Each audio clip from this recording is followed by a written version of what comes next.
gonna take this city. We gonna take the kingdom. We gonna rule them hard. This is war. This is war. This is war. I'm here for the win, well, to get it again. The Lord call it taking the kingdom, want what's mine. Taking my time, turning and taking your freedom. Risen from the ashes, after the lashes, call it a beautiful tragedy. We've been on the brink of insanity. It's the end of your days, our calamity. Adding in, grab a friend for the finale. Curtain call on a heathen. We want forever and a day. Why would the pastor lie and say it's your season? Drop a bomb on them, Hiroshima. Drop a bomb on them cause they need it. Scrub it down, planet need a cleaning. Vagabond gone like I'm dreaming. I wanna see the king on the scene. I'm talking when freedom ring. What you mean? It's epic. I recollect. I've been indebted, selected to be a soldier, and I'm vetted. The heavenly calling on all of my brethren. These demons been doing the most. So we holding the post of the heavenly host. Turn these serial killers to cinnamon toast. Yeah, prophets on the corner, and we came to say today. Scoffers gonna test and we gon' All right, shalom, shalom, Israel, Most High in Christ bless you. It's your brothers from IUIC Hawaii, back with another episode of Sands of the Sea, all right, where we talk about all things pertaining to Oceania and the islands of the Pacific, all right? So we're coming at you with another topic today. Officer, what we got going on today? Today we talking about unity, right? The purpose of unity, why there is no unity amongst the Black and Hispanic community in Hawaii, right? We're addressing those things, right? Things that you might deal with as a person that lives here. Right, for sure. That is definitely a common theme here in Hawaii with a lot of the brothers and sisters that we speak with. That's one of the things that they often talk about. It's unknown until you actually present it to them, and they're like, "Oh yeah, I see it. That's now. right. Yeah, we have no unity." Yeah. And so, I think that's a great topic. I mean, especially here where you hear terms like Ohana and Kuleana, not Kuleana. So now, what does Ohana mean? Because a lot of people might. Everybody's seen Lilo and Stitch. I ain't never seen it. Ohana means family. I ain't never seen it. You know, and I seen everything. So if I ain't seen it, there's a chance everybody out there might not seen it. It means family, huh? Have you seen Lilo and Stitch? Have you seen Lilo and Stitch? Now hold on, he didn't answer. Have you seen? No, he said yeah. He said yeah. Oh, okay. All right. All right. We're 2 for 3. 2 for 3. I'll take the rebuke. Right. Maybe I'll go check it out. But no, it's not worth your time. Okay. It's a kids cartoon. Okay, gotcha. Yeah. I got kids. Yeah, you do actually. Just go ahead. They got Samuel L. Jackson in there. He played a black guy. I don't know. Too much detail. Okay. Now we don't know. But anyway, Ohana means family. Right. Ohana means family. Right. There's like a family theme going on in Hawaii, right? Yeah. But what does that mean for our people? Are we accepted as Ohana, right? Or do we think like that, like the other nations think of Ohana? Is that something that? Nope. I don't come across that when I talk to our people out here. Nope. They be like me. No, and when they think of Ohana, they think of Hawaiian. Yeah. They think of the other nations. They don't think of their own people. They think of the other nations, and that's one of the big things that prevents unity here. We were talking a little bit earlier about how when black folks come to the islands, we're immediately bombarded with the conditions of the Hawaiians, right? And so once we're bombarded with that, we lose all frame of reference for our own people and our own plight. And it's almost as if we're ashamed to bring up the things that go wrong with us here because we'll be drowned out by the cries for the Hawaiian, instead of recognizing that, no, I go through worse things than the local people here because I don't even have the support system that you have, so... Yeah, that seems like it's part of like the package deal when you come in here, right? A lot of times it's you assimilate or you're going to waste away. And part of that assimilation is to make sure that you understand the feelings of the local community, right? Understand the history of the local community, right? And anytime you bring up your issues or even your things that correlate, they'll be like, but our people, but this happened to us. So the culture is, don't speak about your issues, just understand the issues of Hawaii, right? And then so you'll talk to a Jake, And Jake will be like, yeah. I know he was in slavery. I know we got lynched. I know we got castrated. But the same thing happened over here. Right. You know what I'm saying? And they say that falsely though, not Yeah. even knowing it, because again, you just bombarded with so much of the tears and the complaints, which, you know, we're not even commenting on whether or not that is valid, like the tears and complaints. Right. We're not commenting on that because we do understand that the Hawaiian people were colonized. Absolutely. Their land was taken, right? Yeah. We don't have no issue with that. All we're saying is the same way you can speak up for your own people, right? Our people have lost that. They've lost that desire to do that. Yeah. And it's almost like they feel like their responsibility is no longer to their own once they come to Hawaii, right? So that's the weird thing. But I want to get a script. Go ahead. Because we know that all the nations, they don't want to see us unified. They don't. And so they do and say and create environments that try and keep us separate from one another. But that's biblical. That's what all of the kings before of the other nations have always done to our people. And David spoke about that prophetically, right? Let's get Psalms 2. Psalms 2, Yeah, let's get Psalms 2. We can read verse 1 through 3. Yes, sir. The book of Psalms, chapter 2 and verse 1. Why do the heathen rage and the people imagine a vain thing? So it says, why do the heathen rage? Obviously, we know the heathen is the other nations. Why do they rage? And it says the people imagine a vain thing, because what we're going to find out in the end is that it doesn't matter. Although that's their plan, their plans will never be stronger than, or they have no base, nothing that vain when it comes to Christ, right? And the Lord. Read. The kings of the earth set themselves, and the rulers take counsel together against the Lord and against his anointed, saying, the kings of the earth, right? That's all the other nations, or the heathen, right? And it says they set themselves set themselves and their rulers take counsel together, right? This goes into the discussions that they have in the back rooms about the black guy in the company, about the black guy in the community, or the black family in the community. Right. They talk about us in conversations when we're not present, right? But it says, and against the Lord and against his anointed, right? We are the Lord's anointed, saying what? Read. let us break their bands asunder and cast away their cords from us. Let us break their bands. Let us break their unity. Let us break their brotherhood. Let us break it asunder, right? And cast away their cords from us, right? And that's the way the other nations have approached dealing with us. It's always to make sure we're not unified. That's biblical. That's biblical. But what they don't know is that there is a God. All right? There is a God. And in the end, right, we're not going to go through the whole thing, but in the end, Christ is like, well, I'm going to not only set my people back up on top, but I'm going to have them inherit you as a part of their inheritance, the heathen, you know? That makes black people uncomfortable. I know. That makes them, man, I'm going to rule people? I'm just not built for That's that. not fair. Yeah. That's crazy. That's crazy. It just goes to show the mind of our people. The mind of our people is we really got the mind of children. Right. And that's easy manipulation fodder for the other nations. Right. They'd be like, I know how the black man thinks. He thinks like a kid. You dangle this carrot in front of him, he'll go for it.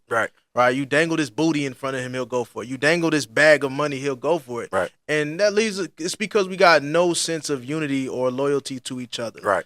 When it comes to the other nations, they got that in droves, so much so that they will forego a profitable business opportunity with you for the sake of their people. Absolutely. And the what you're talking about is it really brings to mind the fact that what we do unite for, what we do unite in doing is always foolishness. Man. You know, wise to do evil. Yeah. You know, like, wise to do evil. So you know, that makes a lot of sense. You start talking about you know, how we come together on not just coming back to the laws of God, but then building upon that. How do we build a community? Well, a community must have some sort of economics to it. Yeah. A community must have some sort of, it's got to have progress and, Right. and tangible things, Right. right? And, Tangible and things. that's what black people and Hispanic people they want. 'Cause, Right. they tell them we got to keep these laws and be like, well, what's going to happen after that? right. Well, the Bible does speak about those things. Absolutely. You know what I mean? But Absolutely. you have to have the mind to listen, and you have to have the sense to be like, okay, this is what I'm going to go after. Then I got to do it with all my might, Right. right? Or else nothing tangible will happen. Right. Right? If you just out here like the Christian church says and just believing and that's it, you're never gonna put your hand to the plow. You're never gonna put your hand to the plow. You're just gonna think magic is going to happen. Right. The other nations don't operate like that. The other nations don't sit here and just be like, well, if we all think very hard about it, it'll materialize. Absolutely. Right. And that's my people are destroyed, right? That's a destroyed mindset where, and I think Bishop Yawasop talks about this often, and that is when the other nations see a gap, right, from one landmass to another. Something and like that big yeah, river. and there's a Yeah. river in between. The, Yeah. the black man just goes, oh, well, there's a Can't river. cross Can't it. cross it. Mhm. But the other nations say, we need to build us a bridge. What's over there? Right. Let's get us Yeah. a bridge. Yep. Right. So that goes to what you were talking about in that childlike mindset Mhm. and not really wanting to do things that are tangible. And the proof is in the pudding. Yeah. Right. The proof is in the pudding. I know you got some articles that actually back up the statement. So that's just what you're saying, because we'll get some people that live here or just moved to Hawaii and they just completely disagree with everything we're saying because we made this up. Yep. Like, no, this is what it is, right? And if you read the economic data that is coming out, right, you would know that this is a real thing, regardless of how many of us are here, because that would be the next thing. It's not a lot of us here. Mhm. It's enough of us here. It's enough of us if we had the right mindset. Go ahead. So this is a Yahoo Finance article, right? And it's talking about the salary for a single person to live a life of any kind of substance out here, right? And it says in Hawaii, you need to earn $112,411 a year Damn. to make what's considered a living wage. According to the GBR study, it's the only state where a six-figure salary is required to live comfortably. Required. Damn. And no other state even comes close. Right? So then you have Massachusetts, it's ranked second with an annual income of $87,909, followed by California. Now remember, this is a state thing. So I know there's places like San Francisco or Manhattan that may have the ups and downs, but this is talking about as an entire state. Since California, you have to have $80,013. New York, $73,226, and Alaska, $71,570. Right, so if you're making $85,000, you can live anywhere else. Right, but if you have a single household, right, and you're making $85,000, don't add no kids in there and a wife or a dog or whatever. You got to make $100,000 in a household. Right, guaranteed. That's just to live the minimum amount of joy that a regular life should have. Yeah. No, Right. that's steep. Yep. That's slavery. Yeah. The only way you can make it, right? And that's the funny part about it is they talk about this being a paradise, Mhm. but you can't enjoy it because you got to slave all day just to make it, to make ends meet. Yeah. So you don't even get to really enjoy this so-called paradise that people say that this is, because you got to work all day and then go to a second job all night. That's the thing. And when we meet these brothers and sisters, they be like, "Oh, I gotta go to work. I gotta go to my next shift. I got an obligation. I can't come on the Sabbath because I gotta work Saturdays and Yeah. stuff like that." So we come across brothers all the time that be like, "Yeah, I got 3 jobs," and I'll be like, "Bro, what? How? You know what I mean? Like, what do you have time for other than your work? You don't have time for unity. You don't have time to build with your people. You understand? You don't even have time for your family damn near. So, and that's the plight that our people go through. Like, we have to be immersed in our work and getting a paycheck just to have a livable lifestyle here. That means maybe getting a cable. You know what I mean? That's a life and death decision. Should I get cable? Should I use my neighbor's rent. password? Right, you know what I'm saying? right. That's what it is. You Yeah. know, those are the things that come. So you got anything on that? Like, you want to jump in? Well, I know you got a couple more that kind of continue on with that. Mhm. But yeah, I just that is a condition that a lot of our people cannot sustained, and that's why for most of the people that come here, they're only able to stay like once they've not chapped it out. I don't know what it's called when you get out of the military. PCS. PCS. Yeah. All right. Once they've PCS'd, Mhm. they got 24 months or less, and then they're like, That's crazy. I Yeah. gotta go back. You know. That's crazy because when I was getting out the military, there was a guy, you got to go through budgeting and stuff like that, and I'm thinking like, man, bro, I don't feel like being here. You know what I mean? And then the dude was telling me, I know things, seem like they good now, Right. but because I guess he was a homeowner and he was explaining through his experience that these military guys, when they get out and then 9 months later, then you got I couldn't make the rent this Right. month. Like in 9 months, And- 9 months, that's when it typically happens. And just so people understand why that is because military gets additional pays, Mhm. right? When you come to a specific location like Hawaii, there's It additional balances out, pays like locality pay, which is Yep. basically they give you an extra check Mhm. because of where you live to help you survive. Yep, Right. cost of living allowance. Cost of living allowance, Mm-hmm. right? So once you get out, that's gone because regular people don't get that. Mhm. You get a paycheck and that's it.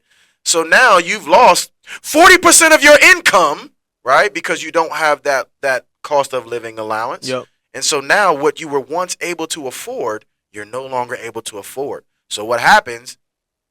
I gotta foreclose on my home. I gotta short sale. I can't afford the rent here, and I gotta ultimately move back to the mainland.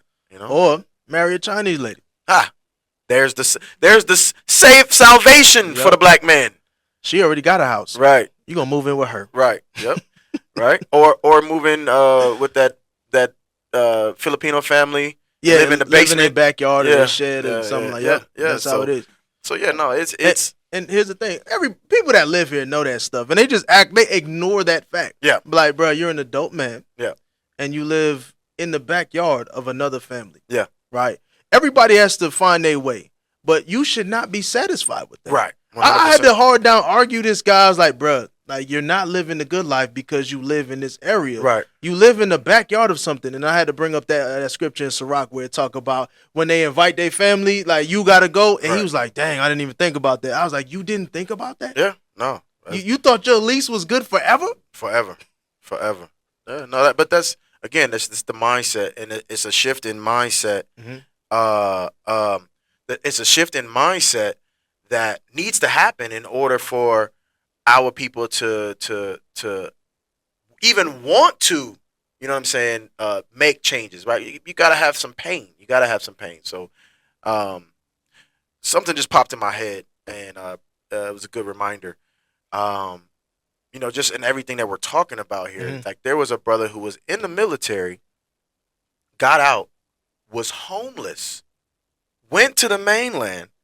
I mean, he's moved back since, Yeah. but we have an actual case of that literally happening that we've witnessed. Yeah. Like, personally know the brother. Yep. You know what I mean? Like got out, and then it Mhm. got so bad that he actually became homeless, was living in his van. And these are the same people that's like, I have no issue here. Oh, it's a great place. Hawaii's wonderful, and I just love it, and blah, blah, blah, blah, blah. Brother, you can't live in a house? Yeah, that's crazy. That's not wonderful. yeah, That's not wonderful. So, And that's what Um, you always say about the mystique of Hawaii. Yeah, like yeah. the people are overlook that type of stuff, even if it's personally their situation, Yeah. and just say, "Well, I live by the beach, though. right. I live by the beach." You know live what I on mean? the sand. Yeah, You live I- with the crabs. The yeah. crabs live on the beach too.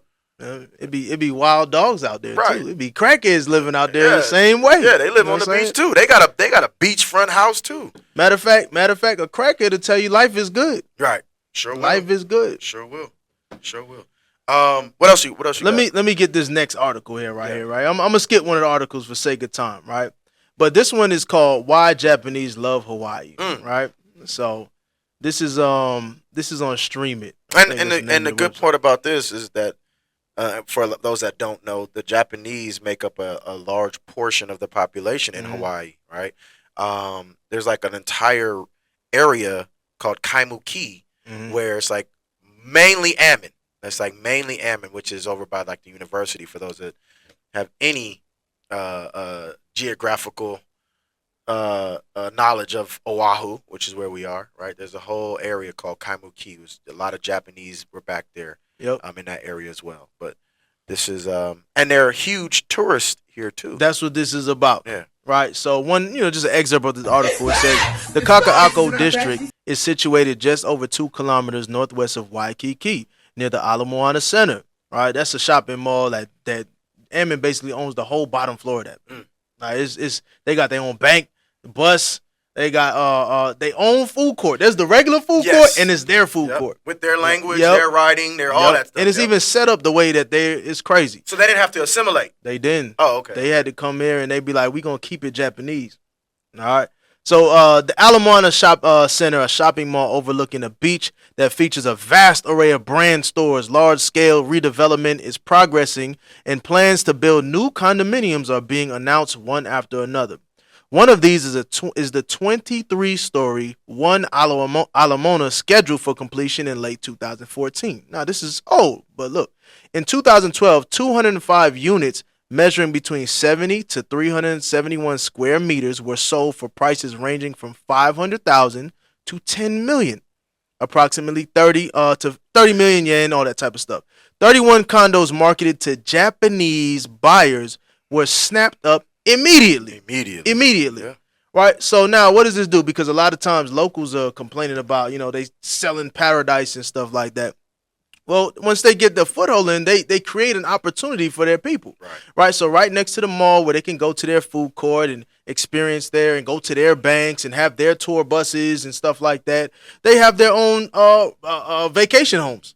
Yeah. Right. And that area becomes their area. Right. Because they said, we need to keep this for ourselves. Right. We need to be able to be comfortable here for ourselves. Yeah. And that's how they think. And no one thinks twice about it. No, they'll complain on the side somewhere, but no one says that's the heart of the issue. Yeah. Their unity is a problem for us. No one says that.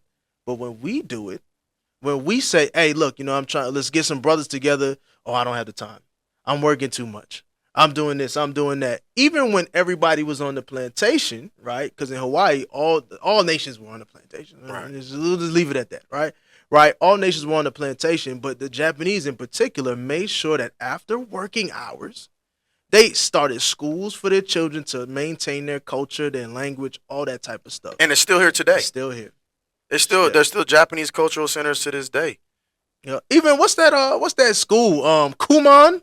Yes, whatever. There it is. That's it. Japanese too. That's it. Yeah, that's it. All right, so they understand like the fervent need to keep their culture alive. Yeah, and to establish unity by any means necessary. But the thing is that a lot of people don't realize that cultural identity establishes unity in itself, because we now have the same mindset for our people together to move our people together, because I know that we are the same people. Absolutely. Right? I mean, without cultural identity, which is what we as a people lack, how do we know? Here's the test we always run. Ask 5 different black people what their nationality is. You're gonna get 5 different answers. Somebody's gonna say African American. Somebody's gonna say Afro American. Yep. Somebody's gonna say Negro. Somebody's gonna say black. Someone's gonna say I'm a Christian. Someone's gonna say I'm Popolo. Damn. Out here. Right? Which is nigga, just for those that don't know. No, I don't mean that. Right. I mean, it's like a black Dark flower. Yeah, it's a flower. Yeah. But they don't call you don't call Elam that, and Elam be blacker than us. Yep. All right? No, it's specifically for you black man and black woman, specifically. All right? So we know what that means. But yeah, no, it's that lack of identity is it's a curse. It's a curse. And the only people that are doing anything today about that curse and trying to break through that curse is the Israelites. Yep. There's no one else that's doing it. Everyone else has tried and it has failed because, well, we know they failed because they didn't have the laws of God behind them. So there was no spirit behind it, because we had Black Wall Street. All right. We had Chicago was founded by a black man. It was a well-established neighborhood as well. We've seen pockets of this, but it always breaks down at some point, right? Why? Because it wasn't founded in the laws of God. But now you've got the Israelites trying to push through that, which goes to another point, which I don't want to take it somewhere else. But when people always say, well, what do the Israelites do for their community? Right. First thing is right, we're trying to get our minds right. And then the next thing is we start talking about things like this. We have an Israelite Black Wall Street, right? We've got these different things going on amongst each other, right? Because we understand that, we're here to build one another up within our community, all right? So you had a scripture you was going to pull up? Let's get that one in Jeremiah. Yeah. Let's get that one in Jeremiah, right? Especially on the subject. That's good stuff. Jeremiah chapter 29. 29 and 5. Yep. I'll read it for you. It says, "Build ye houses and dwell in them, and plant gardens, and eat the fruit of them. Take ye wives and beget sons and daughters." Right. That means build a family, right? So we got to build houses and dwell in them, right? Plant these gardens and eat the fruit. That means we got to build businesses and reap the benefits of these things, right? And at the same time, take ye wives and beget sons and daughters. You got to have a family. Start building a family. That's extremely important out here for tangible purposes, for financial purposes, for economic purposes. Everybody want to be a hustler. Don't nobody want to build a family. Right. And just want to throw this in there. And the problem is a lot of our sisters out here don't want to have families. Oh, yo, it was crazy. I don't want to take the conversation somewhere else. I know that's a whole nother topic. Dang. But they don't even want to have families. That's crazy. How do you start what is a community made up of? Families. Yep. That's crazy. All right, I want to bring that up. I know, that's crazy. I know. All right. Another topic. Definitely another topic for sure. Crazy. Right. Verse 6. Take ye wives and beget sons and daughters, and take wives for your sons, and give your daughters to husbands, that they may bear sons and daughters, and that ye may be increased there and not diminished. So that's what we have to do. But instead, what we like to do is diminish. Right? So we'll take wives with other people, right? With other nations, and we'll give our sons over to them, and then our sons go ahead and play football and build up their communities and stuff like that, and you'll think that you're doing something good. Right? But where's the unity and the love for your own people to build up your community, to build up your family lineage, to build up your people, right? So when brothers get here, they feel alone a lot of times. Absolutely. Sisters get here, they feel alone a lot of times because there is no community. There is no community for them to be brought into. Right, even there's that Korean community down in Kalihi behind that church. Yeah, they got all kind of apartment buildings. When you go Kalihi, back in the hills by Kalihi, there's all type of racially charged or racially biased communities. Right, and no one says anything about it. It doesn't even be the names of their church. Right, this church is Korean Baptist Church. Yeah. And but no one says anything about those things. Right. So it's important for us to come back to our laws, statutes, and commandments and to build houses, dwell in them, to plant gardens and eat the fruit thereof, to marry off our children according to our laws, which means you got to marry them off to Israelites. Right. That's how we build our community. That's what we do. That's what God commanded us to do. And he did command us to do that, but at the same time, he did command us to do that, and I didn't mean to say but at the same time. What I was trying to say was our forefathers actually did do that. And we've got examples of that in the scriptures that our forefathers had a mind to build when they were driven out of their homes, went into captivity, started to come back together. They had a mind to build. And the two names that come to mind is Ezra and Nehemiah, obviously Zerubbabel as well. Yeah. But there's a couple of scriptures in Ezra that come to mind as we're talking about building houses, dwelling in them, and the mindset that was with our forefathers during that time. Ezra 3 and 1. Yes, sir. Because you talk about unity. The base of that is unity. And unified, why? Because my people don't have something. Right. Not I myself. But what about all people? Right. No. My people don't have something. That's a trick bad that they do for us because no one else thinks like that. No one else. We just finished talking about the Korean neighborhood, the Korean church, the Korean this. We talked about the Japanese. You had the article about the Japanese neighborhood, the Japanese real estate, the Japanese community with their own stores, their own tour companies, and truth be told, even with Moab, there is a thought process when Moab tour companies come to Hawaii, they make sure that they take their tour groups to their people's establishments. What's that thing called? Zero cost tourism or Yes. something like that? Look it up. Yep, zero cost tourism. They make sure that they take their people to their people's establishments here in Hawaii.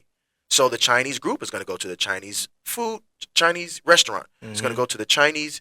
It's going to get its trinkets, or what do you call it, souvenirs, Yeah. from the Chinese shop. It's going to do everything. It's going to go through the tour, the agent. Chinese airline. Yeah, the Chinese airline, agent. the Chinese travel agent. Everything is going to be. That's learning how and understanding how to keep your dollar in your community, even when you travel.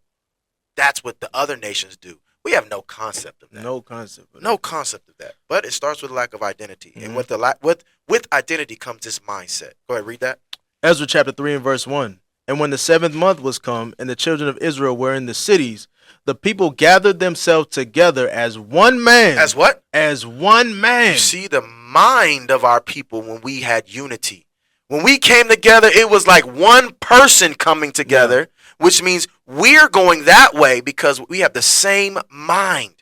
Right? Now, we know the scriptures say that also in Paul said that in 1 Corinthians 1 and 10. Same mind and same judgment. But what we're reading here is the example of our forefathers and our foremothers coming together with one mind.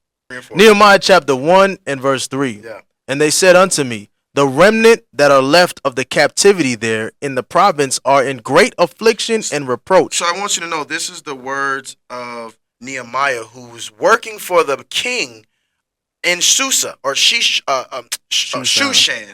What is it? Is it Shushan? Shushan, the palace, right? Nehemiah worked in the palace, and he's being asked, "What's wrong with you? Why do you seem so down?" And this is his response. Read it again. And they said unto me, the remnant that are left of the captivity here in the province are in great affliction and reproach. The wall of Jerusalem also is broken down, and the gates thereof are burned with fire. And it came to pass, when I heard these words, that I sat down and wept and mourned certain days and fasted and prayed before the God of heaven. So, and I said it backwards because I guess he's gonna be down after he got the news of what had happened. But the point is that he had a mind toward his people, and what he saw was like the walls of his city were broken down, and so he was afflicted. Right, so what does that do? That's going to force you or push you into a mind of being unified to build these things back up, right? Because it hurt. Yeah, Black people don't get hurt when our communities are in shambles. We don't feel that because we don't have that sense of connection like they had. But these are the examples that we can turn to. Jump down to where you was at, chapter 2 and 17. Yeah. Nehemiah chapter 2 and verse 17. Uh-huh. Then said I unto them, ye see the distress that we are in, how Jerusalem lieth waste, and the gates thereof are burned with fire. Now he just got that news. So now he's exhorting the brethren, right? Read. Come and let us build up the wall of Jerusalem, that we be no more of reproach. Then I told them. No, that's it. Right? So now you see the mindset. The mindset is, hey, come on, man. We looking bad. Let's go back and build it up. That's unity. That's what we lack today. Right? These are the practical things that are in the scriptures that people say, what's that Bible got for it? Well, okay, keep the commandments. Now what? Okay, now we're looking at the examples of our forefathers, and they putting the mindset into your people. Go back and build. We read that in Jeremiah. We're reading that in Nehemiah, right? Yeah. Go back and build. Build what? Build your community. We're smart as hell. Yep. We just got to come back as one man, like our forefathers did before. You know, I don't know, dog. I don't like that. Right. That, I just don't be feeling like what, other people, like our people are so disconnected from the term unity when it comes to our people that it's almost like they're repulsed by it. Right. You know what I mean? But whenever it comes for unity for everybody else, then they be like, yeah, I can dig it. Yeah. Like I was talking the other day, it was us. We was talking about it where like Jake just loved to be diverse. Right. Like there's like some kind of benefit to just being like the diversity. I have a diverse group of friends. Right, yeah. We were saying nobody got a diverse group of friends where one person's a dork and one person's a idiot and one person is a stock market genius. They always be like, my diverse group of friends is one Chinese, one Korean, one white person, and we all smoke weed. Right. That's what their idea of diversity is. Right. The diversity has to be racial. Right. It can't be just this different personalities. Skills. Yeah, it don't never be that. Carpenter, mason, electrician. That's diversity. That's not diverse enough. Oh, but we all black, so it's not diverse. Right. Yeah. Madness. Yeah. Madness. That's buying into the idea, buying into the idea of the other nations, which is to break our band asunder. And that's something that we talked about before. When people come here, what tends to happen is that once you're around a group of people long enough, you begin to take on their ideology. We have that scripture in Psalms 106 and 35 where it says we learn their works. I know we're talking about idolatry and stuff, but it also just goes into the general mindset that you have for yourself and for your people, right? Because you think like them now. You've adopted the way they think. And then, like you said, I don't know about that.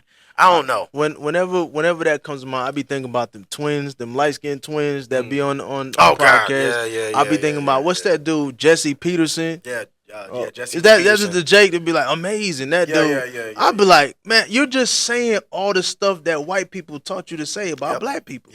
You're just thinking all the things that white people taught you to think about black people. Right. And now you saying it like it's your words. Right. And we looking at you repeat from the teleprompter that a white person had. You know what I mean? Like, oh, this guy's different. He's thinking outside the box. No, he's thinking exactly inside the box. That's it. Outside of the box is black unity. Right. Black and Hispanic unity. Right. That's outside the box. Yeah. That's unheard of. That's definitely a diverse thinking. From the general thought of black people. Right? But as we come into this truth, I mean, and as we learn who we are, which is what we are about at IUIC, we are about teaching our people who we are. It's not about really anybody else. And that's the thing is like, a lot of our people get turned off because they believe what the other nations have said about us to break our bands asunder and say, stay away from those guys. Those guys are bad. Huh? Right. Even though we're just talking unity. That's all you hear us talking about. But yet, like, we've allowed the other nations to come in and put in our mind that, no, we can't be with those guys over there. Like, that's all we're talking about is unity. But unity with our people. Guess what? Nations trade among nations. No one's saying that we're not going to deal with the other nations. We're just saying we want to build ourselves up. Right? Moab does it. But no one says nothing about them, right? They own Waikiki. Yeah.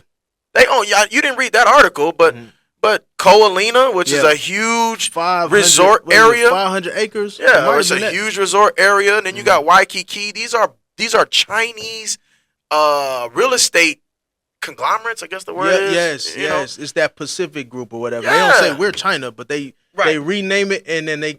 So I actually found out in that article, a lot of these little stores that you be looking like, man, this got to be like money laundering because they only selling like little trinkets and stuff, and they got prime real estate. And no one's in there ever. It'd be that major corporation that buy that. It's just how they put they foothold in there, and when they get their zero cost tourism, they can go buy their little candies or whatever. Like, and they thinking many steps ahead. Yeah. And black people out here trying to find out like what club to go to. That's it. That's what it is. It can't even be unified on that. But I'm a firm believer in everybody should do their own thing. Because another topic. Yeah. But yeah, no. This is definitely a good topic as far as talking about what's next. At the end of the day, what's next? Well, what's next is building. We have the examples. Build ye houses and dwell in them. Well, houses and families and communities, they come, but we gotta all be as one man, right? Mentally on the same page in order to be able to take that next step together. Otherwise, we get the same thing that we've been getting. Yeah. We've been getting the same thing. Look at all of your black groups, right? Wherever you live, we've got some of those, a remnant of those, some of those here in Hawaii as well, and they still do the same thing. Nothing when it comes to, like you said, tangible things. Yeah. Tangible things. They'll throw some, they'll throw the fundraising galas that they call them, galas. Yeah. Right? They'll do all that stuff. But when it comes to tangible things, They don't have that. They don't even have a building to bring their people together in. Mm-hmm. They don't. They don't. Right. And y'all know it. The Israelites y'all do. know it, right? Like they not gonna admit it. Be like, nah, my pastor or my such and such does all. Yeah, we be in the community. Right. You know, we know what's out there. Right. We dedicate our time to finding out the solutions that the black people need, how to apply the laws to those things. Right? How to give the people the gospel. We gotta talk with y'all. So when y'all say the lie, we be like, nah, we know the story. We actually talk with your president, your vice president already. Right. So we already got the inside scoop. You know, we've been to this place already. We went to that organization already, and we saw that. So when you come up here and you say it's not like that, yes, it is. Right. We know exactly what's going on. Right. We have to go through some of them avenues the same way y'all got to go through them avenues. You know, so it's time for the black man to be honest with himself here. You know what I mean? Look, I'm lacking unity. I'm lacking a culture. Let me go be with my people. They just don't want to. For some reason, they be like, look, I'm throwing up whenever I think of that. Damn. Right. But good topic. All praise to the Most High. Hopefully, we were able to shed some light, right, on some of the things going on here in the islands of Hawaii, just so you can see the mindset of brothers and sisters out here, right? So we're gonna keep doing that, keep staying on that job to bring you stories, news, current events of what's going on in these islands, and keep Israel aware of what's happening, right? And what are the biblical solutions, and generally looking at these things through God's lens and bringing it to the people. All right. Yeah. So with that, shalom Israel. Till next episode.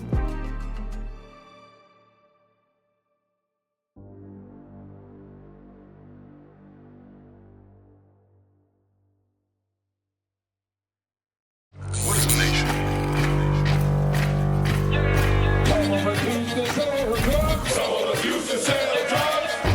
Nation is men leading by example.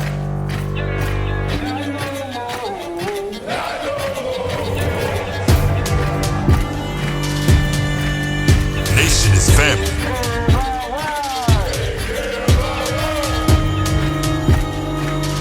Nation is community. Nation is children with role models.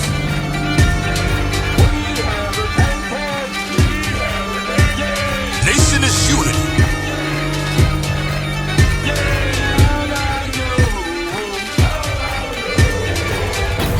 Nation is you. And finally, my brethren, be strong in the Lord. His word